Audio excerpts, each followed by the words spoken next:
Welcome to this week's Hymn of the Week. This week we have ELW 650, "In Christ There Is No East or West." Text we have composed by, or written by, John Oxenham.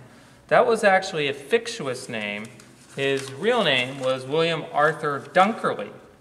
And this text of "In Christ There Is No East or West" was originally part of a pageant of light and darkness, which was written by William Arthur Dunkerley for the London Missionary Society exhibition at Agricultural Hall in Islington, and this was 1908, of course, in Britain. And our stanzas that we see here today have the language changes that are more inclusive. So slightly altered from the original text, but it is all of the text.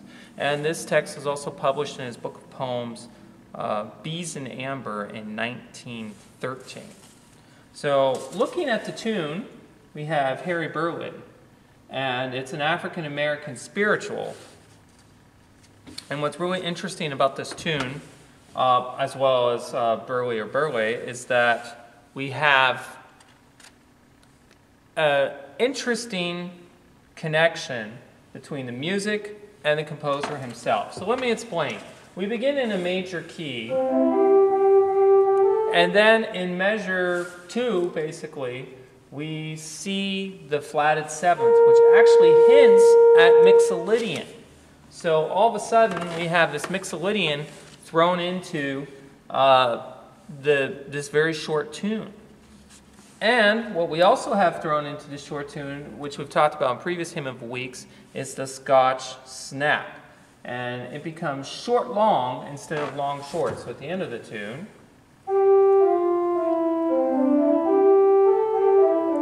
instead of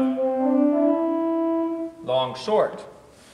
So I think that can point to two musical signs that are about the breaking down of walls of ethnicity, and we see that, of course, in the text, "In Christ There Is No East or West." Of course, Burleigh being an African-American, and he adapted this tune from the Fisk Jubilee Singers, and the text is, "I know the angels done changed my name."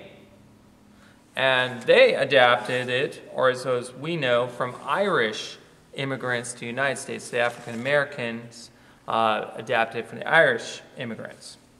And then, as we see the tune "McKee," which has nothing to do with the composer technically, but when we think about it, it does. It was named for the rector at St. George's Episcopal Church in New York City. And Burleigh was Burleigh, I'm not sure about the exact pronunciation here, was actually a baritone soloist there for over 50 years. So it makes sense that we would have dedicated this. Now here's the interesting background.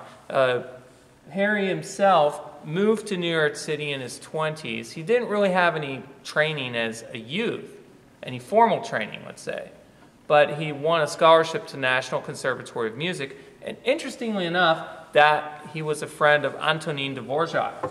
And very well, this tune, or possibly some of the music that he composed, influenced the New World Symphony, the Ninth Symphony of Dvorak. So this is really just an interesting connection that we might see. And so that folk side of it can also come into this tune. So I'm going to try to capture some of the spiritual, some of the folk, and some of the surprises, reminding us that in Christ there is no east or west.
So I added some things in this hymn because I find that they're very effective. One, of course, is that interlude, playing off of that Mixolydian seventh, but mixing it in some different keys there to remind us of that breaking of the walls that we have and that division that's not present in Christ as we are sharing our faith. So thank you very much for listening to Hymn of the Week.